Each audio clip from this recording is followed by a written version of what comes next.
हमारा देश भारत विभिन्नताओं का देश है, विविधताओं का देश है। यहाँ विभिन्न प्रकार की जाति, धर्म, मजहब, संस्कृति को मानने वाले लोग हैं और सभी के मान, सम्मान, स्वाभिमान का ख्याल रखते हुए सभी को एकता के सूत्र में पिरोकर रखने वाला और सभी में भारतीयता की भावना के तहत एकता के सूत्र में रखने वाला हमारा भारतीय संविधान है।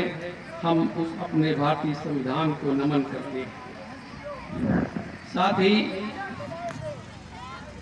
बाबा साहब डॉक्टर अम्बेडकर को आज हम सत नमन करते हैं, जिन्होंने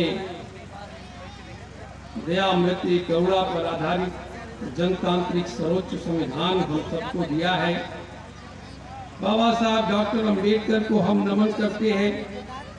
उन्होंने इस भटके हुए भारत को बौद्ध धर्म की प्रेरणा दिया है। बाबा साहब डॉक्टर अम्बेडकर को हम नमन करते हैं। उन्होंने भूले भटके, बिसरे बिसारे, दुराए छिपाए गए महापुरुषों को, मानववादी महापुरुषों को हम सबसे परिचय कराया है। इसलिए अपने मसीहा परम पूज्य बाबा साहब डॉक्टर अम्बेडकर को हम सब नमन करते हैं। आज हम नमन करते हैं बाबा साहब डॉक्टर अम्बेडकर के उन 3 गुरुओं को, भगवान बुद्ध, संत कबीर, ज्योतिबा फुले को हम नमन करते हैं, जिस विचारधारा की बुनियाद पर बाबा साहब डॉक्टर अम्बेडकर ने हम सब के लिए एक दुनिया का बेजोड़ संविधान बना करके दिया है। आज हम नमन करते हैं उन संतों, गुरुओं, महापुरुषों को, जिन्होंने भारत में मानववाद की नींव रखी है। उन सभी महापुरुषों को आज हम नमन करते हैं। आज यहाँ कोहड़ा ग्राम में बाबा साहब डॉक्टर अम्बेडकर की जयंती समारोह के जो आयोजक हैं, अरविंद राव जी, इंजीनियर सुधीर जी चले गए, अनुपम प्रियदर्शी और तमाम मूल निवासी संघ के बेजोड़ कार्यकर्ताओं ने जो आज एक कार्यक्रम रखा है, हम आज सबको यहाँ उपस्थित सभी जन को अपना सादर जय भीम प्रेषित करते हैं। साथियों, आज हम बहुत ज़्यादा कुछ बात न करके रात है, मैं बताता हूँ कि मैं बहुत छोटा सा अपनी बात बताता हूँ कि मैं छोटा सा था, बहुत छोटा। हम बचपन में जब से मैंने अपनी आंखें खोली है, हम अपने माननीय मोखन मास्टर साहब जी का अभिवादन नहीं किया। हमारे मोखन मास्टर जी हमारे संरक्षक हैं, मेरे पिताजी के साथी हैं, मेरे पिताजी के कई साथी यहाँ बैठे हैं। हम आपका सबको हाथ जोड़ करके जय भीम करते हैं। मैं बहुत छोटा था। आप सबको लोगों को मालूम ही है कि इस धरती पर अम्बेडकरवाद की बुनियाद बनाने में मेरे पिताजी का बहुत बड़ा योगदान है। मैं बहुत छोटा था। मेरे एक बाबा थे, उनका देहांत हो गया था। उस समय चूंकि मेरे पिताजी आंदोलन चलाते थे और 13 ऐसा चीज़ों का बड़ा विरोध करते थे, लेकिन दौर शुरुआती था, इसलिए उनकी ज़्यादा चल नहीं पा रही थी। तो 13वीं था। 13वीं में, वो 13वीं के पहले जो शुद्धक होता है, उसमें लोगों का बाल छिलाना पड़ता है। लोग बाल छिलाने से पहले लोग कोई नई अंगूठी खरीद रहे थे, कोई लड़के नई टोपी खरीद रहे थे। तो मैंने भी अपने पिताजी से जिद किया कि फला तारीख को बाबा का शुद्धक है, पिताजी मुझे टोपी चाहिए, मैं टोपी पहनूंगा। तो उन्होंने कहा अच्छा ठीक है, टोपी हम ला देंगे। मोखन मास्टर साहब मेरी बात को सुनिएगा। उन्होंने कहा ठीक है, हम टोपी ला देंगे। मैं बड़ा ही खुश था, मैं बहुत खुश था कि मेरे लिए टोपी आएगी। मैं छोटा सा था, बाबा के देहांत का उतना उसी दिन गम था। उसके बाद ये हुआ कि मुझे टोपी आएगी, नई टोपी आएगी। शुद्धक के दिन जब मैं बाल छिला करके घर में गया, हमने कहा मेरी टोपी कहाँ है, टोपी कहाँ है? तो उन्होंने अपने झोले में से कहा उसी झोले में टोपी है। मैं जब गया झोले में से टोपी निकालने, तो मैंने टोपी निकाली, 2 टोपी निकली।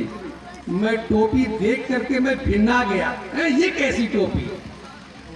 मैं आज अपने पिता को बहुत श्रद्धा से याद कर रहा हूँ, उनके संघर्ष को याद कर रहा हूँ, उनके मूल सोच बुनियाद को याद कर रहा हूँ।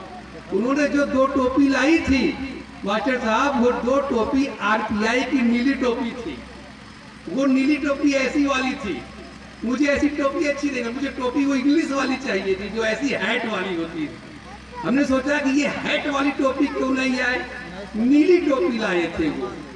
उस समय तो मैं भिन्ना गया, बात पुरानी हो गई, लेकिन बाद में जब आज मुझे अरविंद जी ने ये नीला गमछा पहनाया तो चूंकि अब मैं बड़ा हो गया हूँ, अब मैं समझदार हो गया हूँ, अब मैं जान गया हूँ बाबा साहब अम्बेडकर का आंदोलन, उनका मिशन, इसलिए मुझे ये अंगोछा जब अरविंद जी ने पहनाया तो मैं बहुत गर्व का अनुभव मैंने किया। आज मैं सोच रहा हूँ कि मेरे पिताजी ने जो उस समय टोपी लाई थी, मैं अपने पिता को यही से मुख उठाए जय भीम कहता हूँ कि आपका अरमान उस समय टूटा रहा होगा, लेकिन आज मैं आपके अरमान को टूटने नहीं दूंगा। ये नीला गमछा और नीली टोपी जीवन भर धारण किए रहूंगा और बाबा साहब अम्बेडकर के आंदोलन को आगे बढ़ाने का काम करता रहूंगा। साथियों, उसी प्रेरणा से बचपन में तमाम ऐसे अवसर आए जब मैं अपने पिता के आंदोलन को देखता रहता था। बहुत ढेर सारी वो बातें हैं जो मैं आपसे कहना चाहता हूँ। बहुत ढेर सारे ऐसे अवसर आए जब मैंने बाबा साहब के आंदोलन को व्यवहारिक रूप से अनुभव किया, व्यवहारिक रूप से मैंने जिया, व्यवहारिक रूप से मैंने जाना कि बाबा साहब अम्बेडकर का आंदोलन क्या था। जब मैंने अपनी आंखें खोली तो मैंने अपने घर में किसी और की तस्वीर नहीं पाई, बल्कि सबसे पहली तस्वीर बाबा साहब अम्बेडकर का जो संविधान की प्रति है, राजेंद्र प्रसाद को देते समय की जो वो फोटो है, सबसे पहले मैं छोटे में सबसे पहले मैंने उसी फोटो को देखा। साथियों, बाबा साहब अम्बेडकर उसी प्रेरणा से लेकर के जब मैं बड़ा हुआ, आगे चल करके मैंने पूर्वांचल विश्वविद्यालय से मास कम्युनिकेशन किया, लखनऊ विश्वविद्यालय से मैंने मास कम्युनिकेशन की पीएचडी की डिग्री हासिल की। मेरा ईटीवी जीटीवी में सिलेक्शन हो रहा था पत्रकारिता में, लेकिन मैंने सबको छोड़ करके मैंने कहा नहीं, मैं अपने मिशन का काम करूंगा। और उसी उद्देश्य से जो मुझे बचपन से प्रेरणा मिली थी, आगे चल करके मैंने अम्बेडकर टुडे नाम की पत्रिका का संचालन और संपादन किया। शायद इसमें से कुछ लोग होंगे जो हमारी पत्रिका अम्बेडकर टुडे के बारे में मालूम हो। मैं वही कह रहा था कि जो ये मूल निवासी मेला बाबा साहब अम्बेडकर का मेला है, जिसमें ये तमाम गांव के लोगों को प्रेरणा मिली है, जैसे मुझे बचपन में मेरे पिताजी ने अपने संस्कारों से प्रेरणा देकर के आज मैं समझदार हो गया हूँ, बाबा साहब अम्बेडकर के मिशन को अपने तौर तरीके से जितना हो सकता आगे बढ़ा रहा हूँ। और बड़ा होकर के जब मुझे मौका मिला तो मैं किसी नौकरी में ईटीवी जीटीवी दैनिक जागरण में पत्रकारिता न करके मैंने खुद बाबा साहब के नाम की पत्रिका अम्बेडकर टुडे का संचालन करके पूरे देश में जन में फैला करके अम्बेडकर मिशन का मैंने काम किया। मुझे आज ये महसूस हो रहा है कि यहाँ जो बच्चे हैं, यहाँ गांव की जो महिलाएं हैं, जो लोग हैं, और ये अरविंद राव और उनके साथीगण, यहाँ गांव के जो जरूरत लोग हैं जो मादा रखते हैं अम्बेडकर मिशन का, और जो आज ही लोगों ने जो परंपरा डाली है 15 अप्रैल को बाबा साहब अम्बेडकर मेला का, एक दिन ये संस्कार इतना मजबूत हो जाएगा कि पूरे कोहड़ा के ग्राम सभा का जन जो बच्चा है आगे चल करके बाबा साहब अम्बेडकर के मिशन को बहुत ही मजबूती के साथ आगे बढ़ाएगा। क्योंकि मुझे इस बात का खुद मैंने व्यक्तिगत तौर से अनुभव किया है। जैसे मुझे संस्कार मिला, मैंने जो कुछ करना था मैंने कुछ किया, वैसे यहाँ के बच्चे भी आगे चल करके करेंगे। साथियों, बाबा साहब अम्बेडकर के जीवन की जब आगे चलकर मैंने अम्बेडकर टुडे पत्रिका का संचालन किया तो तमाम ऐसी घटनाएं परिघटनाएं बाबा साहब अम्बेडकर के जीवन की मैंने पढ़ी, उसका संपादन किया, उसको जन में पहुंचाया। बाबा साहब अम्बेडकर के जीवन की कोई 2-4 घटना नहीं है कि जो हमें प्रेरणा देती है। बाबा साहब अम्बेडकर के कहे हुए कोई 2-4 वाक्य नहीं है जो हमें प्रेरणा देते हैं, बल्कि बाबा साहब अम्बेडकर का जन्म से लेकर के मृत्यु तक एक एक पल हम सबको प्रेरणा देने का काम करता है। साथियों, बाबा साहब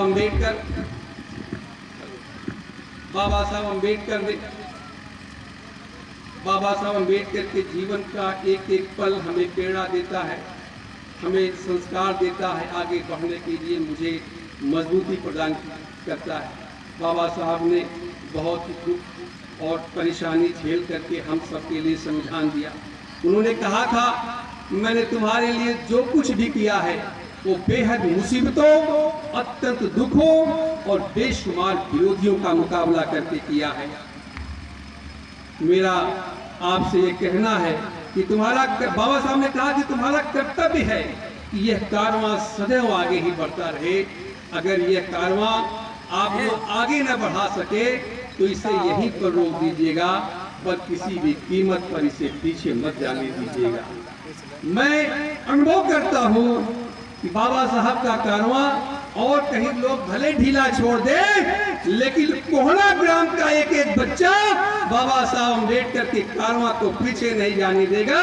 ये मुझे पूरा विश्वास है, ये मुझे पूरा भरोसा है। आप सोचिए, बाबा साहब अम्बेडकर ने जो हम सबको अधिकार दिया, बाबा साहब अम्बेडकर कितना लड़े होंगे, कितना संघर्ष किए होंगे कि आज भी बाबा साहब के न रहने के बाद भी आज भी उनकी मूर्तियों को तोड़ा जा रहा है।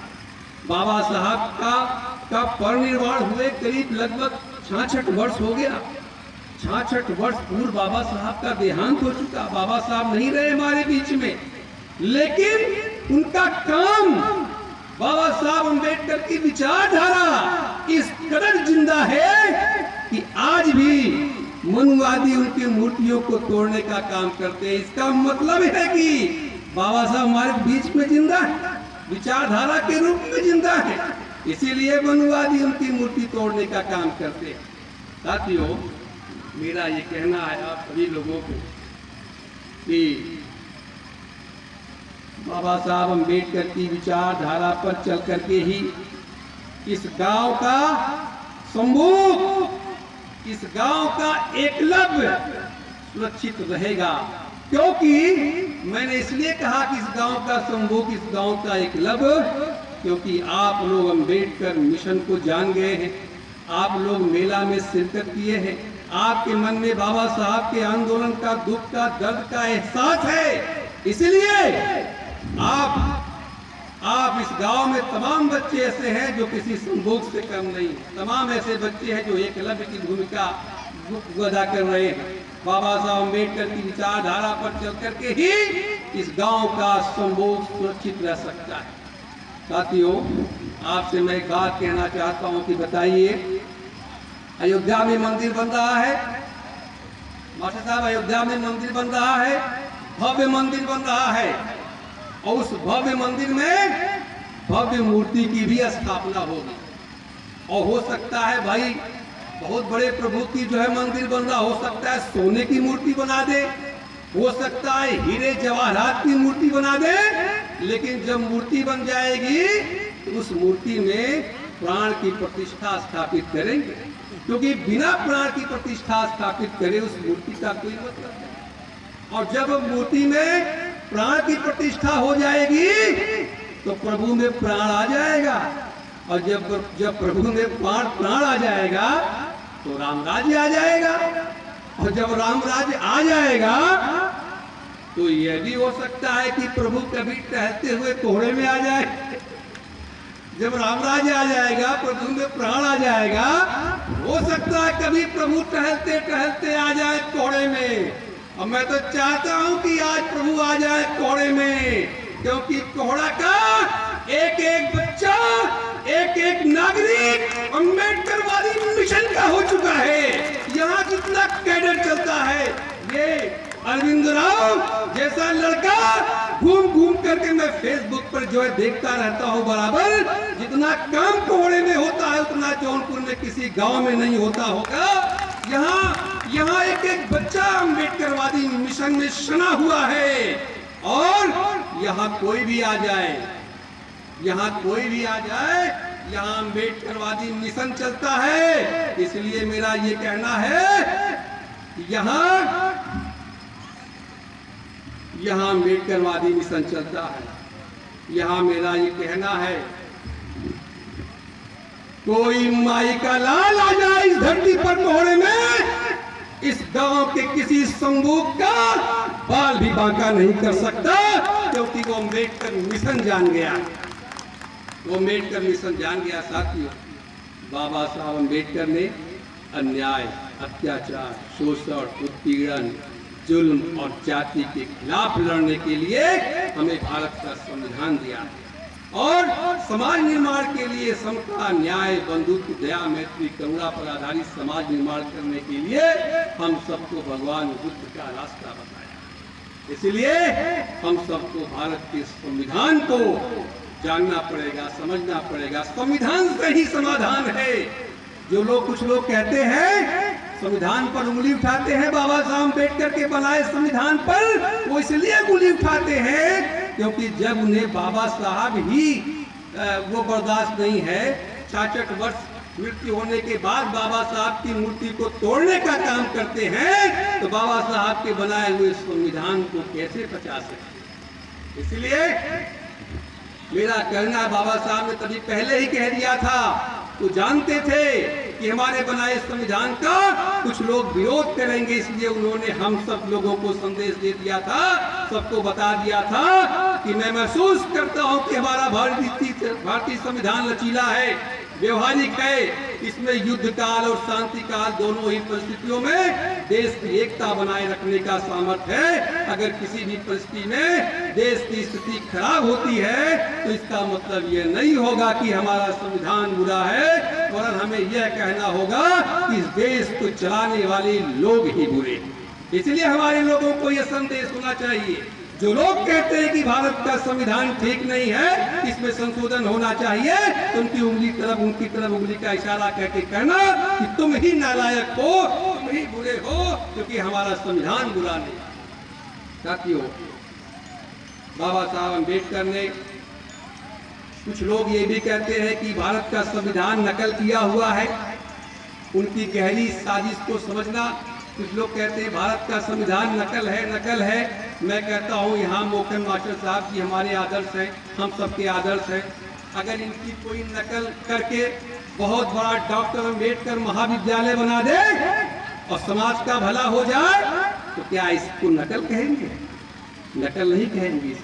अच्छी चीज का अनुसरण कभी नकल नहीं होता, क्योंकि मनुवादियों को इसलिए चलता है संविधान, क्योंकि बाबा साहब अम्बेडकर ने दुनिया के तमाम देशों की संविधानों का अध्ययन करके अच्छी बातों को रख करके भारत को महान बनाने का काम किया है। भारत जब महान बन जाएगा तो ये मनुवादियों की जो चालें हैं चल नहीं पाएंगी, इसलिए वो कहते हैं भारत का संविधान नकल है। और नकल कैसे है मैं बताता हूँ 2 मिनट। और ये नकल कैसे है? ब्रिटेन का संविधान लिखित है ही नहीं। ये तो मैं जब इलाहाबाद विश्वविद्यालय में पढ़ रहा था तब मुझे मालूम हुआ कि ब्रिटेन का जो संविधान है वो लिखित है नहीं। अब आ जाकर के आधुनिक समय में ब्रिटेन के संविधान की कुछ बातों को लिख दिया गया है, नहीं तो ब्रिटेन का जो संविधान था वो परंपराओं पर चलता है, उसका कोई लिखित दस्तावेज नहीं। जिस चीज का कोई लिखित दस्तावेज ही नहीं है, उस चीज का नकल कैसे किया जा सकता है? हमारे यहाँ राष्ट्रपति का चुनाव होता है, जबकि ब्रिटेन में राजा होता है, राजा का बेटा राजा होता है। तो कैसे बाबा साहब अम्बेडकर ने नहीं ये नकल कर दिया? कहाँ नकल हुआ? हमारे यहाँ राष्ट्रपति चुना जाता है और ब्रिटेन में राजा होता है। हमारे यहाँ राज्यसभा के सदस्यों का चुनाव होता है, मात्र 12 सदस्य ही मनोनीत किए जाते हैं, जबकि ब्रिटेन के संविधान में वहाँ के राज्यसभा के जितने मेंबर हैं सबका मनोनयन होता है। अगर बाबा साहब अम्बेडकर ने नकल किया होता तो हूबहू जैसे ब्रिटेन का संविधान था वैसे अपने यहाँ रख दिए होते, क्योंकि बाबा साहब ने ऐसा नहीं किया, इसलिए नकल कैसे माने? हमारे यहाँ जुडिशरी स्वतंत्र है, ब्रिटेन में जुडिशरी स्वतंत्र नहीं है, तो नकल कैसे हुआ? बाबा साहब डॉक्टर अम्बेडकर ने हमारे यहाँ समाज के जो दलित, शोषित, पदलित, पिछड़े समाज के लोग हैं, SC, ST, OBC के लोग हैं, इनको आरक्षण दे करके समाज की मुख्य धारा में लाने का काम किया। आप बताइए, क्या ब्रिटेन में SC, ST, OBC है कि बाबा साहब ने वहां से नकल किया था? आप बताइए, सोचिए। तो इसलिए जो कहते हैं कि भारत का संविधान नकल है, वो हमको आपको हतोत्साहित करने का काम करते हैं। बाबा साहब डॉक्टर अम्बेडकर ने भारत से संविधान के माध्यम से, अनुच्छेद 17 के माध्यम से यहाँ छुआछूत का अंत कर दिया, निस्तनाबूद कर दिया। आप बताइए, क्या ब्रिटेन में छुआछूत था कि बाबा साहब ने वहां की किताब को देख करके नकल किया था? बाबा साहब ने यहाँ भारत में महिलाओं को अधिकार दे दिया और समाज की मुख्य धारा में चलने का पूरा मान सम्मान के साथ अधिकार दे दिया। आप बताइए, जब आप लोग अपने धर्म ग्रंथों में महिलाओं को नीच, दलित, पददलित, हे दृष्टि से आपने देखा, और बाबा साहब अम्बेडकर ने दुनिया के अन्य वो संविधान से प्रेरणा लेकर के भारत को महान बनाने का काम किया, तो हम लोगों को ये लोग कहते हैं कि आपके बाबा साहब ने तो वो नकल किया है, ये संविधान नकल है, ऐसा कह करके हमको आपको हतोत्साहित करने का काम करते हैं।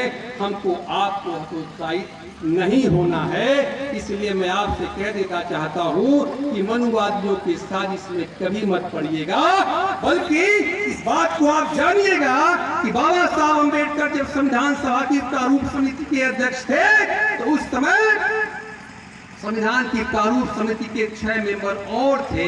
संविधान सभा के प्रारूप समिति के अध्यक्ष बाबा साहब थे। बाबा साहब के सहयोग के लिए 6 मेंबर और नियुक्त किए गए थे। मुझे नाम याद है थोड़ा बहुत। एक GN आयंगर थे, एक BL मित्रा थे, एक KM मुंशी थे, एक सैयद मोहम्मद सादुल्ला थे, एक कृष्णा स्वामी आयंगर थे, एक DP खेतान थे। इन 6 मेंबरों की नियुक्ति की गई थी। जो लोग यहाँ पढ़ने वाले, भारतीय संविधान को जानने वाले लोग हैं, वो जानते हैं उन 6 मेंबरों में से जो बाबा साहब अम्बेडकर को सहयोग करने के लिए, भारत का संविधान बनाने के लिए नियुक्त किए गए थे, उसमें से एक मेंबर हमेशा के लिए अमेरिका चला गया, एक का देहांत हो गया और एक बीमार पड़ गया।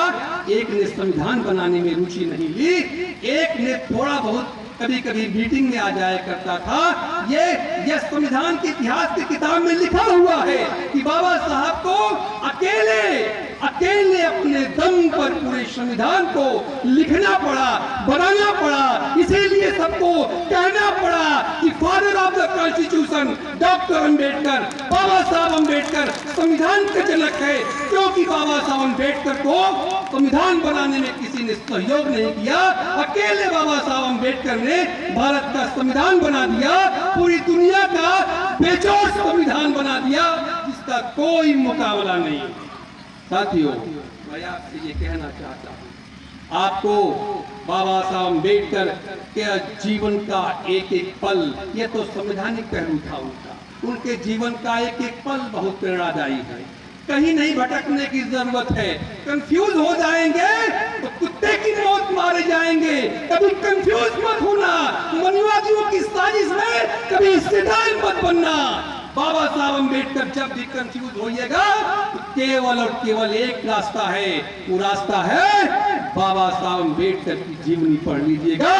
पूरे तन मन में जो ऊर्जा आ जाएगी, ऊर्जा कहीं और से नहीं मिलेगी। साथियों, मैं आपसे ये कहना चाहता हूँ, अगर भारत के बाबा साहब अम्बेडकर के बनाए भारत के संविधान को समझना है तो उनका जो प्रस्तावना है वह भी आपको जानना पड़ेगा। आपको जानना पड़ेगा कि बाबा साहब अम्बेडकर ने जो संविधान में जो प्रस्तावना में लिखा था, वो हम बाबा साहब अम्बेडकर के संविधान का मूल है, वही जान है। जिस दिन आप लोग भारत के संविधान की प्रस्तावना को समझ लेंगे, आप पूरे भारत के संविधान को समझ लेंगे। मुझे याद है प्रस्तावना, मैं जब इलाहाबाद विश्वविद्यालय में राजनीति विज्ञान का विद्यार्थी था, मुझे तब से याद है। मैं आपके सामने बताता हूँ, बाबा साहब अम्बेडकर ने भारत के संविधान की प्रस्तावना में लिखा है, कि हम भारत के लोग भारत को एक संपूर्ण प्रभुत्व संपन्न समाजवादी पंथ निरपेक्ष लोकतंत्रात्मक गणराज्य बनाने के लिए तथा उसके समस्त नागरिकों को सामाजिक आर्थिक राजनीतिक न्याय दिलाने के लिए समस्त नागरिकों को सामाजिक आर्थिक राजनीतिक न्याय विचार अभिव्यक्ति विश्वास धर्म और उपासना की स्वतंत्रता वो तथा उन सब में वो व्यक्ति की गरिमा और राष्ट्र की एकता और अखंडता सुनिश्चित कराने वाली बंधुता बढ़ाने के लिए संकल्पित होकर अपनी संविधान सभा में आज दिनांक 26 नवंबर 1949 मिति मार्गशीर्ष शुक्ला सप्तमी संवत 2006 विक्रमी को एतद द्वारा इस संविधान को अंगीकृत अधिनियमित और आत्मार्पित करते हैं। यानी जनता ही यहाँ की संप्रभु है, ये बाबा साहब अम्बेडकर ने वो व्यवस्था कर दिया था। मैं आपको बता देना चाहता हूँ कि कल 14 अप्रैल था, मेरा चौकिया के बगल में मानवर कांसीराम इंटर कॉलेज चलता है। कल मैंने वहां बाबा साहब अम्बेडकर की जयंती मनाई थी और यहाँ दीवानी न्यायालय की एक जज साहिबा हैं, शिवानी रावत जी हैं, जज हैं, सिविल जज हैं, उनको मैंने बुलाया था।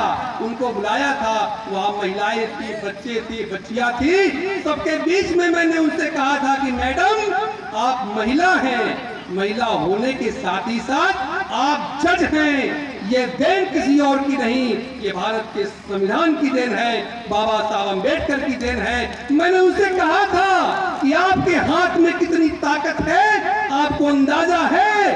हमने कहा था कि अगर रामायण पढ़ करके कोई बहुत बड़ा हिंदू संत बन जाए, रामायण पढ़ करके कोई बहुत बड़ा हिंदू महात्मा बन जाए, कुरान पढ़ करके कोई बहुत बड़ा मौलवी बन जाए, बाइबिल पढ़ करके कोई बहुत बड़ा पादरी बन जाए, तो बहुत बड़ा अपने धर्मों का बहुत बड़ा धर्माधिकारी बन जाएगा, उसके ऊपर कोई कंट्रोल करने की ताकत नहीं है। यानी हिंदू धर्म का अगर कोई बहुत बड़ा संत महात्मा है तो उसके ऊपर कोई कंट्रोल करने का कोई उपबंध नहीं है उनके धर्मों में। वो चाहे गंदा कार्य करे, चाहे बलात्कार करे, चाहे वो छेड़खानी करे, धर्म के अधीन उसको दंड देने का कोई अधिकार नहीं है। रामायण पढ़ करके हिंदू संत बन जाओ, कुरान पढ़ करके मौलवी ये बन जाओ, बाइबिल पढ़ करके पादरी बन जाओ, लेकिन उनके द्वारा किए गए गलत कार्यों को दंड देने के लिए कोई बंद नहीं है। लेकिन अगर संविधान पढ़ करके आप जज बन जाएंगे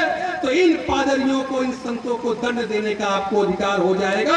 हमने कहा मैडम आप जज हैं, आप जज हैं और आप महिला हैं, आप ही के जैसा कोई जज हिंदू धर्म का बहुत बड़ा महात्मा आसाराम बापू था, उसको जेल में डालने का काम आपने बाबा साहब अम्बेडकर के बनाए संविधान के तहत कर दिया। इसका मतलब है कि बाबा साहब अम्बेडकर का संविधान हिंदू धर्म के रामायण वेद पुराण महाभारत से बड़ा है। इसका मतलब कि भारत का संविधान कुरान से बड़ा है। इसका मतलब कि भारत का संविधान बाइबिल से बड़ा है। इसलिए हम सबको जानना चाहिए कि हमारे पास जो बाबा साहब अम्बेडकर ने धर्म ग्रंथ दिया है, राष्ट्रीय धर्म ग्रंथ भारत का संविधान, ये सबसे बड़ा है। इसलिए मैं आपसे कहता हूँ भारत का संविधान जिंदाबाद, आप कहिए जिंदाबाद। साथियों, मैं आपसे ये बात इसलिए कह रहा हूँ कि ये बात कहनी बहुत जरूरी है। आप रामायण पढ़ करके बहुत अच्छा हिंदू बन सकते हैं, आप कुरान पढ़ करके बहुत अच्छा मुसलमान बन सकते हैं, आप बाइबिल पढ़ करके बहुत अच्छा ईसाई बन सकते हैं, लेकिन जब तक आप बाबा साहब अम्बेडकर के संविधान को नहीं जानेंगे, नहीं पढ़ेंगे, तब तक आप भारत के एक अच्छे नागरिक नहीं बन सकते। इसलिए अगर अच्छा नागरिक बनना है तो पहले भारत का संविधान पढ़ना। आप गीता पढ़ करके, गीता एक पवित्र ग्रंथ है, गीता पढ़ करके आप हिंदुओं को संगठित किए रख सकते हैं। गीता एक पवित्र ग्रंथ है जो हिंदुओं को संगठित रखती है, कुरान एक पवित्र ग्रंथ है जो मुसलमानों को संगठित रखती है, बाइबिल एक पवित्र ग्रंथ है जो ईसाइयों को संगठित रखती है। लेकिन अगर ये लोग आपस में लड़ने और झगड़ने लग जाते हैं तो इन्हें संगठित करने का काम, इन्हें कंट्रोल करने का काम बाबा साहब अम्बेडकर का संविधान करता है। इसलिए मैं कह देना चाहता हूँ कि सभी को ये बात जानना ही पड़ेगा, सभी को ये बात जानना पड़ेगा कि भारत का संविधान सर्वोच्च है। इसलिए चलिए, आज रात बहुत हो चुकी है, फिर हम लोग आएंगे और बात करेंगे। बाबा साहब अम्बेडकर ने, मैं जब पत्रिका निकालता करता था मास्टर साहब अम्बेडकर टुडे, तो जो लोग अम्बेडकर टुडे पत्रिका पढ़ने वाले लोग हैं वो जानते होंगे, देखते होंगे उसमें कि अम्बेडकर टुडे पत्रिका के एक पेज में अनिवार्य रूप से एक चीज लिखा रहता था। हर पत्रिका के हर अंक में एक बातें लिखी रहती थी। वो लिखा रहता था कि बाबा साहब अम्बेडकर के जीवन संघर्ष का निचोड़, बाबा साहब अम्बेडकर के जीवन संघर्ष का निचोड़ क्या है। तो उसमें लिखा रहता था बाबा साहब अम्बेडकर के जीवन संघर्ष का निचोड़ उनकी 22 प्रतिज्ञाएं। तो मैं 22 प्रतिज्ञाएं मैं आज दोहराऊंगा नहीं, लेकिन मैं कहना चाहता हूं कि बाबा साहब अम्बेडकर चाहते क्या थे, समाज परिवर्तन के लिए। उन्होंने भगवान बुद्ध का रास्ता दिया, भगवान बुद्ध का रास्ता दिया और बताया कि पूरी दुनिया में अगर किसी का सबसे ज्यादा सम्मान है तो वो भगवान बुद्ध का सम्मान है। उन्होंने, बाबा साहब अम्बेडकर ने लिखा कि विदेशों में अगर एक तरफ भगवान बुद्ध की मूर्ति रखी जाए और दूसरी तरफ 35 करोड़ देवी देवताओं की हजारों मूर्तियां रख दी जाए, तो विदेश का कोई आदमी जब अपने घर से निकलेगा तो वो भगवान बुद्ध की मूर्ति को लेना पसंद करेगा और किसी मूर्ति को लेना पसंद नहीं करेगा, क्योंकि पूरी दुनिया में अगर सबसे ज्यादा प्रसिद्ध है तो वो भगवान बुद्ध है।